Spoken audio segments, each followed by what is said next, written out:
like to stop the conversation and have our meeting. I'd like to welcome everyone to the Davie County School Board meeting of July 10th, 2018.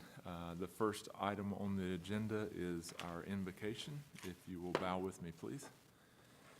Loving and gracious God, you are indeed the giver of all good gifts, and we thank you today for all your blessings, for the successful outcomes of our school events, and for all our staff members.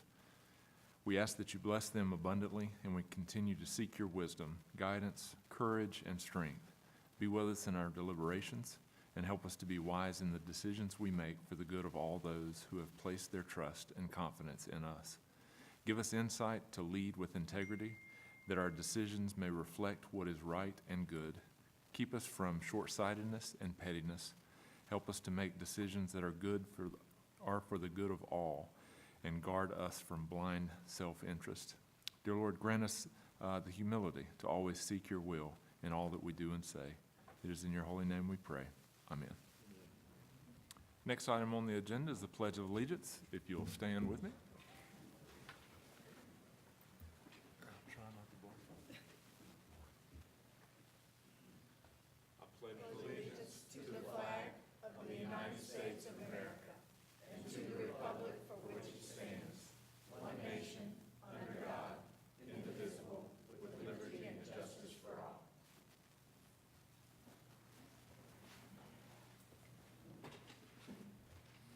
Thank you. Next item on the agenda is to adopt the agenda. Entertain a motion. Mr. Drexler, the second. Second by Colonel Hales. All those in favor? Motion carries 7-0. Next item on the agenda is the approval of the minutes from our June 5th meeting. So I need a motion to approve. Mr. Drexler, second. Mr. Potts. Any discussion? All those in favor? 7-0. Rolling right along. Next item on the agenda is the important dates. We'll go over just a couple we're already through July. It's crazy. August 6th, Monday is the Davie County Board of Commissioners meeting. Hard to believe, but on the same August 6th, it's the first day of school for Davie County Early College. Scary. Then our next board meeting is August the 7th, and then we also go ahead and promote August 24th is the Davie County School System Convocation that will be hosted at the Davie County High School. Next, we have Superintendent's report. I'll turn it over to Dr. Harness. Thank you, Mr. Chairman, members of the board. Might I propose that we move all board meetings to 4 o'clock and that we have short agendas from now forevermore. I hear a motion. No, on a much different tone, I would like for you, if you would, to join me in just a moment of silence. Since our last meeting, we lost one of our students. Mr. Avery Binge was a first grade rising second grader at Coolum Elementary School who was in a tragic accident a few weeks ago, and if you would join me in a moment of silence in his honor.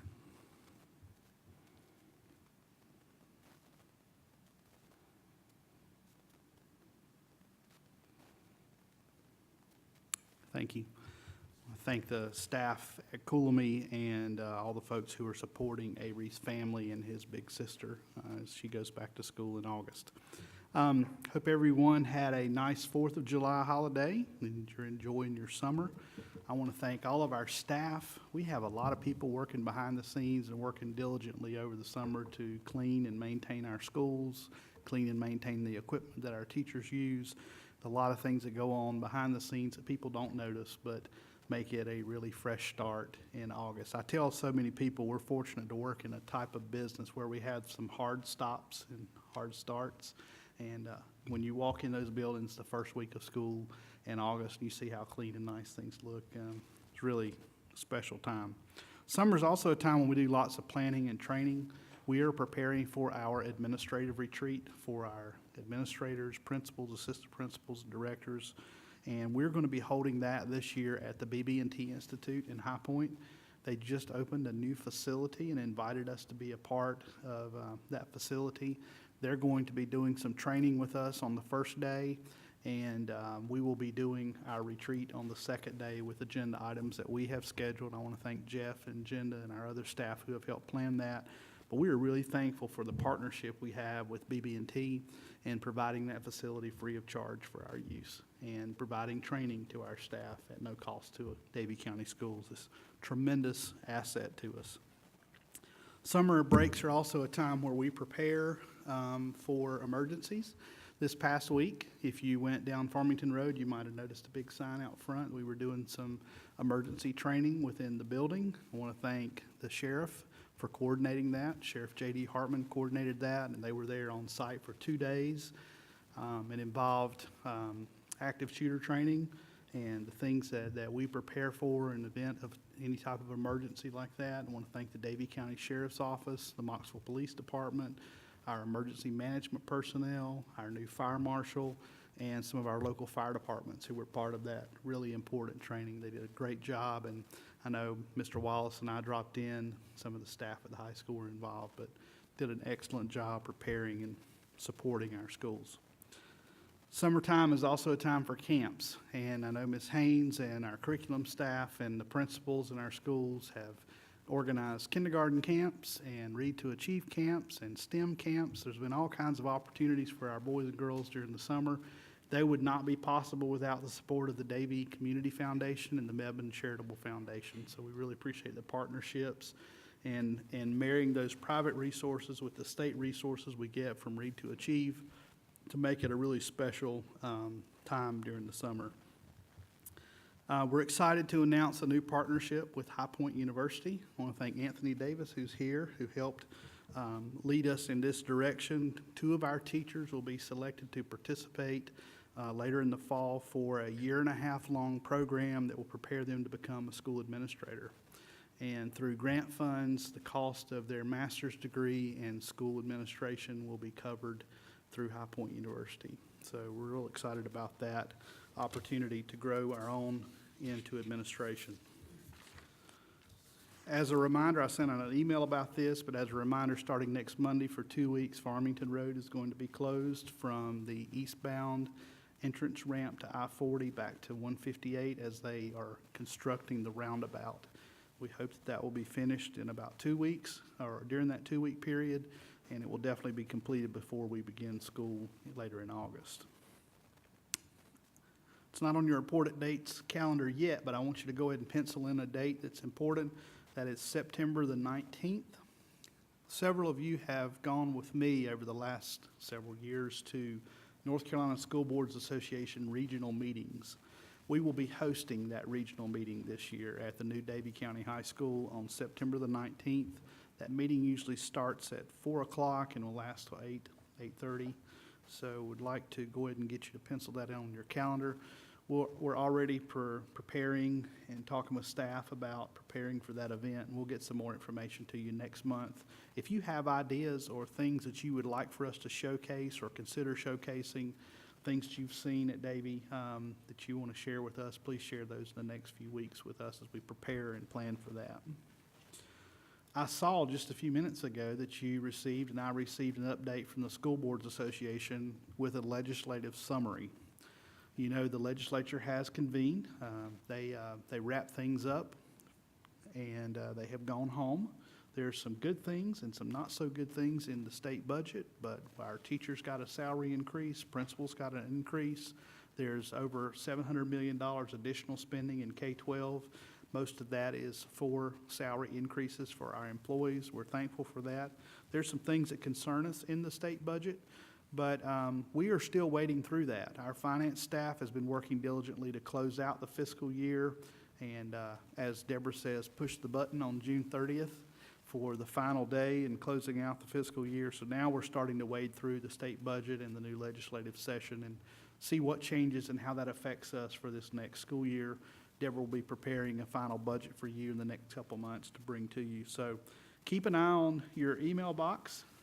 I haven't read that legislative summary that came in a few minutes ago, but It should summarize the things that we should expect from this legislative session. And also, there will be some constitutional amendments on the ballot in November that I'm sure we'll hear some more about between now and then. Each of you are involved in a lot of activities in the community. And I want, as I said last month, I want to tell you how much I appreciate the time that you spend out in our schools. But I also notice people who are involved in different civic clubs and organizations, and I want to take a moment to congratulate Barbara Owens. She just finished a 2-year term as president of the Mocksville Rotary Club. Typically that is a 1-year term, but we liked her so good that she stayed on for 2 years. You know, in some difficult circumstances, she stepped up. And Barbara, you see how she serves on this board. She does the same thing in the community, always putting service above self. So Barbara, congratulations on giving back the way you do in our community. Mr. Chairman, that's all I have for my update tonight. Sure. Dr. Hartness, one of the comments you said brought up a question. Active shooter training at the high school. Does active shooter training take place at all schools? It does not. The tactics that are used would be used at whatever facility they would come to. So while they're not doing drills at every school, they do rotate to different schools to do that. So we've done that in other places. They focused on the new high school this time. But it does take place, but the strategies are the same. Access to emergency maps and all the procedures are the same at every school. And the other piece to that is obviously not all staff, but what percentage and who examples of the staff that participate in that? The staff, this is not a staff exercise. This is an emergency management exercise. None of the staff was involved in this training. The staff goes through training at the beginning of the school year. Everyone's required to participate in a review of a video and to discuss the staff's response in some type of emergency situation. But this was an emergency personnel training exercise. Thank you very much. Mr. Potts had a question as well. Sorry, go right ahead. Yeah, while you're talking about safety, how is the installation of the doors and those kind of things at the elementary? How's that going? Great question. I know that the doors have been installed at Kernatzer and at Mocksville Elementary School. I think they're finishing up the door hardware, but all those changes in construction that we talked about and you approved in the spring, those will be implemented, ready to go when school starts. But I do know the doors have been put up at Kernatzer and at Mocksville. Thank you. Anything else? All right. Next item on the agenda is the consent agenda. And entertain a motion. Mr. Dreckler is on a roll. Do I have a second? I have a second by Ms. Owens. Any discussion, questions? All those in favor? Motion carries 7-0. Next item on the agenda is policy updates, and I'll give it back to Dr. Hartness. Mr. Chairman, before I talk about policy, I want to introduce you to one of the people that you just approved in the personnel report. I'd like to introduce Ms. Carrie Smith, the new assistant principal at North Davie Middle School. Carrie, would you stand? I'd like to welcome Carrie to our administrative team.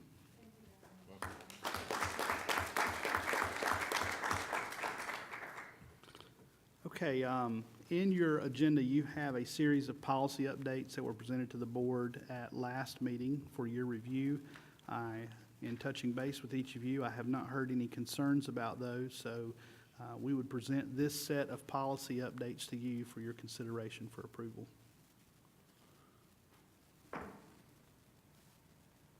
Dr. Hartness, just to clarify, most of those policy updates were caused as a result of mandated changes, updating of words and resources to make those more valid.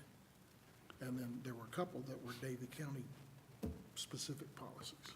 So the question would entail, why were the policies updated? They would be for a variety of reasons. Some of them are statutory changes. Some of them are legal reference changes. Some of them are just grammatical clarifications to make it read better. Most of those are suggested by the North Carolina School Boards Association policy and legal services that we subscribe to. So it keeps our policy manual in tune with state board policy and with North Carolina law. And You'll see the 1710 and 1720. We asked Jill to review that one as well. If we ever have questions about substantial changes that they're recommending, Jill will review those. So they're presented, we feel confident they're good policies for you to consider. Great. Do I have a motion? I have a motion by Ms. Owens for approval. Do I have a second? Second by Colonel Hills. Any questions? All those in favor? Motion carries 7-0. Next item on the agenda is the public address to the board. You already know what I'm going to say. Yeah, but it's going to be funny, though. There's absolutely nobody who wants to tell you anything. Maybe Jill can sing. I could, and I have a melodious voice, but I'll save that for the next time. But it's so lovely to see you all.